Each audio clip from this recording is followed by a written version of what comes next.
Hey everyone, I hope you guys are having a great day. With that said, I have some creepy stories for you guys to listen to. So, with that said, sit back, relax, and enjoy. So, I was working in a small business in Iowa when a man came in for an interview. He was polite enough, but didn't say much. But something just felt off. While my boss interviewed him, I stocked shelves, listening to the man answer our standard question: "What's your availability? Have you ever been arrested?" Things like that. When he left, the manager asked me what I thought. There's something weird about him. I got really bad vibes. The boss kind of chuckled at me and said, "We can't deny someone's employment because of bad vibes." So I took out my phone and Googled the guy's name. He'd been arrested a few months prior for threatening to shoot up a gas station after being accused for theft. He lied and said he had never been arrested. Is that a good enough reason not to hire someone? It was, and it may have saved my life. I remember September 2018, a beautiful clear day, the calmness broken by the sound of police cars flying down the road. A student had been murdered in the middle of the day on a nearby golf course. She had passed a group of men, very shortly later found her things abandoned on the ground. Concerned, they called management, and shortly after, she was found, stabbed to death, her body floating in a pond. Everyone was in shock. This was the second murder of a young student in Iowa in just a few weeks. Was it a disgruntled fellow golfer? A jealous lover? No. The young man had simply been at the wrong place at the wrong time. She did not know her killer. He did not know her. He was a homeless man who was in the woods by the golf course and saw an opportunity and took it. He had a fantasy about raping and killing a woman. The next day, the story made headlines, and plastered on the front was the killer's face. My stomach turned when I saw him. He looked so familiar. I didn't recognize the name, but then again, I've never been good with names. But I remember stories. I googled his name. The same story about a man being arrested for threatening to shoot up a gas station came up, and instantly I knew who he was. It was the same man I had convinced my boss not to hire at the job. The majority of the shifts there was only one or two of us working. I would have been alone with this guy at so many points, so many slow hours, with just a few customers, so many blind spots, and so many opportunities to be alone with him. It only took a few minutes for a murder to occur on a beautiful day on a golf course. So yes, trust your instincts. So this seems like the right place to tell this story. It happened back in 2013. It was about 8 or 9 o'clock, and I was on my way from my pals. I was sat upstairs at the back of the bus. There was only me and one other person on the top floor of the bus, and he was sat near the front of the opposite side. When I got up to get off the bus and walked from the back towards the stairs, he called me. Don't remember exactly how he asked, but he was asking for a lighter. I walked up to him, going through my pockets, and told him I had matches, and then handed them to him. He took them off me and just stared at them for a good few seconds, and then handed them back to me and said something the line of, "Don't worry." The time it took him to decide not to use them felt very strange, and the eye contact before and after just felt intense. I got walked down the stairs thinking, what the fuck was up with that guy on the bus? I told a couple people how weird it felt and described what he was wearing: a zip-up black hoodie with a knockoff Hardy-style tire on the chest. So fast forward about a week, and there's a fatal stabbing on a bus in my city. A young girl on her way to school was stabbed to death on top of a deck of a bus. Stabbings are pretty common in my city, but a young girl being killed on her way to school, that's big news anywhere. So they show a photo of the suspect being arrested, but you can only see the back of the hoodie. Straight away, I think that's the exact same Ed Hardy knockoff. I started wondering if it's the guy I'd seen. When they released more photos of him from the front, I knew it was him. The scary thing though, it had transpired after he recently was let out of a mental health facility.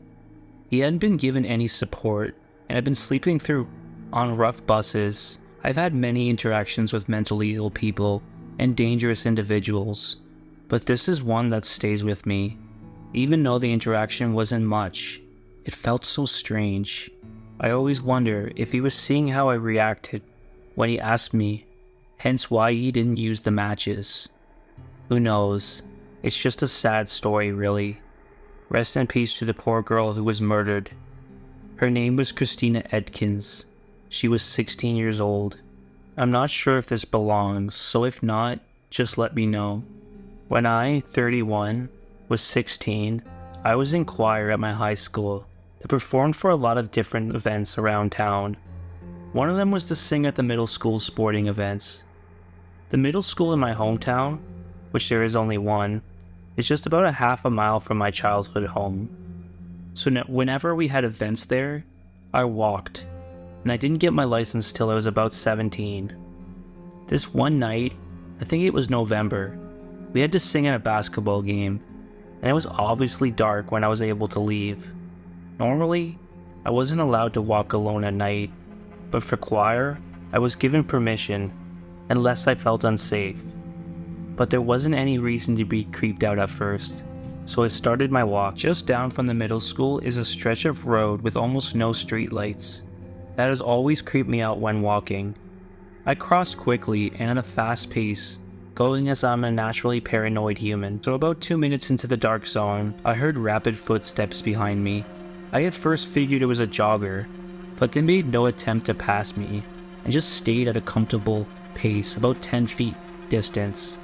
They began whistling a jaunty tune, which at first I thought was fun. At this point I wasn't super scared, perhaps because of the happy whistling tune, but I noticed the footsteps began to speed up. There were no cars on the road, and given the lack of light, when I turned around all I could see was a silhouette, shrouded in darkness. At that realization, I quickened my pace to barely under a run. The whistling continued, getting more breathless as this person began to run after me. I looked back to see a dark figure coming at me full speed and in terror began to run frantically as well. I will never forget those last moments, running through my dark subdivision, hearing his whistling and footsteps, getting closer and closer. This person followed me up to my door. I ran inside and locked the front, checked all other doors, and went upstairs to my bedroom. From the window I could still see a silhouette, and could still hear him whistling. I slept with my knife that night. So this happened to me years ago when I was a new nurse. I was in my 20s and I had started working in an old folks home. We had a resident who I'll call Bob.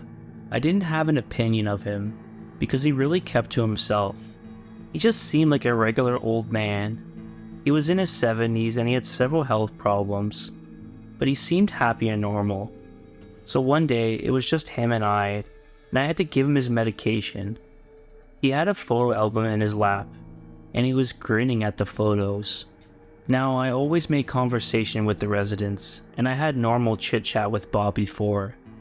I asked him if he was reminiscing, and he looked up at me and said, yes. I asked him if he missed the family, as I noticed that he'd never had visitors.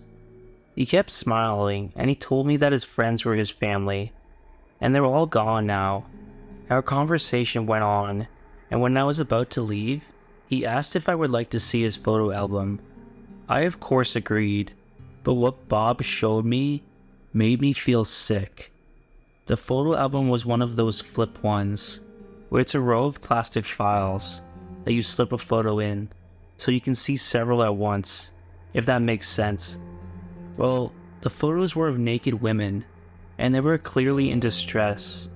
They were bleeding, and they looked like they'd been beaten up, with pain and humiliation was etched all over their faces.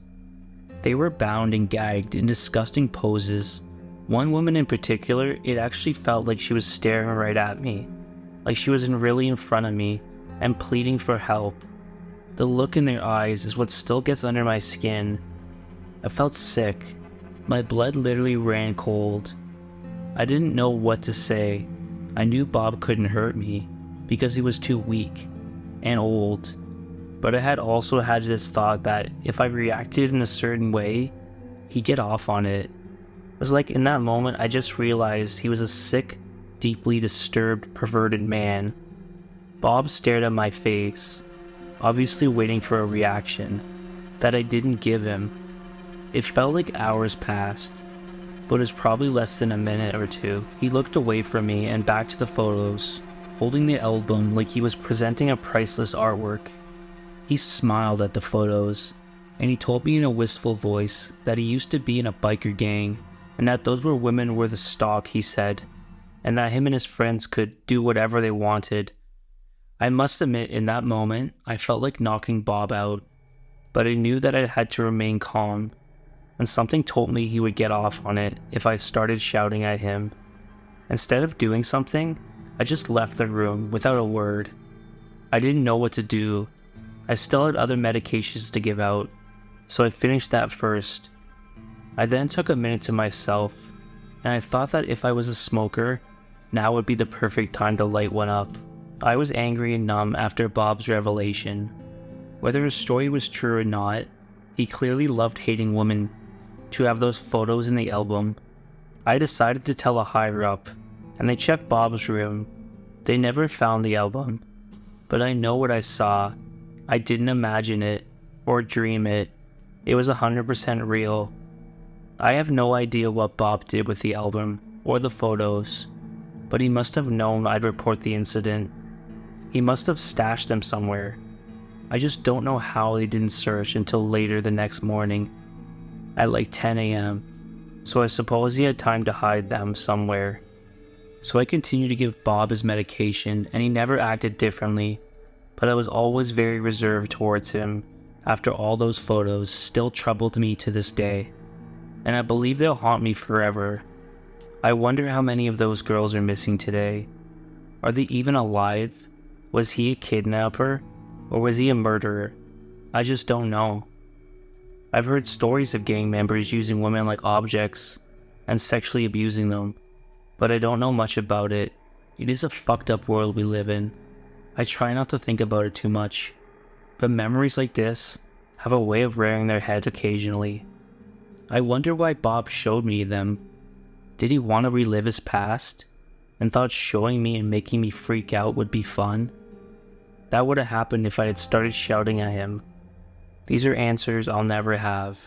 Although if Bob were here to answer some of my questions, I know it wouldn't be enough, because I'll never understand how someone can be so twisted and depraved. Like that at the end of the day, all I can really do is pray for the women in those photos, that they're at peace now, wherever they are. I just hope they're okay, and in a much better place now. So a couple of weeks ago, my friends and I were hanging out after a day at school. I'll call them G and D and E. We usually hang out, but what was different about this day is it was so fucking hot, and we weren't used to it being hot where we were. We wanted to go out and get some drinks and snacks, but from the park we were hanging out at, it was like an hour away, so we decided it was smart to go to one of the most sketchy 7-Elevens that exist in our town. We got all of our snacks and walked out of the 7-Eleven, and they have one table right in front of the store, and then one right in front and next to the parking lot. I had realized the car had pulled up to the space right next to us. It wasn't that big of a deal because there was like 7 parking spots, but I of course didn't think anything of it. At first, so did D and G, and they kept dancing while I and I were just talking and eating chips. So one thing to mention is that Dee's parents smoke in their apartment at the time, and it's really messed up Dee's lungs, so they can't really do stuff such as dancing without needing to stop and take deep breaths. Not to mention Dee was twerking, and I saw that G was looking at something. It seemed off, but I just figured they were zoning out or something. Well, G and D looked at me, and then it said, "Should we tell him?" And of course I was confused by this, because like what are they going to tell me? Well, G then started walking to me, and then whispered to me, "Those people in the truck are recording us." To give you a shitty made layout, the truck was parked right in front of the door to 7-Eleven. That was right next to us at the circle table, the one we were sitting at. I was sitting back to the truck B. was sitting on the right side of me, and D was sitting on the left side of me, and G was sitting across. There's a small park behind there where we were sitting, but there was like a wood wall around it. I immediately got all of my shit, stood up, and then walked into a corner, all while G told E what was going on. Then there was a man and woman who got out of the truck, and we expected them to try to get us in the truck or something, but they just went into the 7-Eleven. We took this as a chance to run to the park that was behind us, but since we aren't dumb, we actually took a picture of their license. Once we got to the park, we were all breathing really heavily, except E was actually shaking and crying. I started asking G how long they'd been recording us for, and she said that they had been recording us for about 1 to 2 minutes. I instantly knew that they were recording us most likely for something inappropriate, as we were young girls. He did say that the people in the truck looked high as fuck, but it still doesn't help very much for D and G, especially after we looked up the license plate, and we realized that they lived in our town. So yeah, that's fucking wonderful. Of course G had to go as soon as this happened, and they left me and D and E all alone. We were trying to calm D down, but that didn't really help that much. And of course D and I both have very bad anxiety, so we were shaking. I also have a history of passing out when scared, so when I started getting dizzy, I knew I had to go. I know that the man and woman that were recording us didn't actually do anything to us, but it's still creepy as hell to think about what would have happened and how much worse it could have gotten. I'm just glad we all decided to get the hell out of there when we did, or who knows what else could have happened. Thank you all for listening. I hope you guys enjoyed those stories, and if you did, please leave a like, comment, or subscribe. With that said, as always, stay depraved.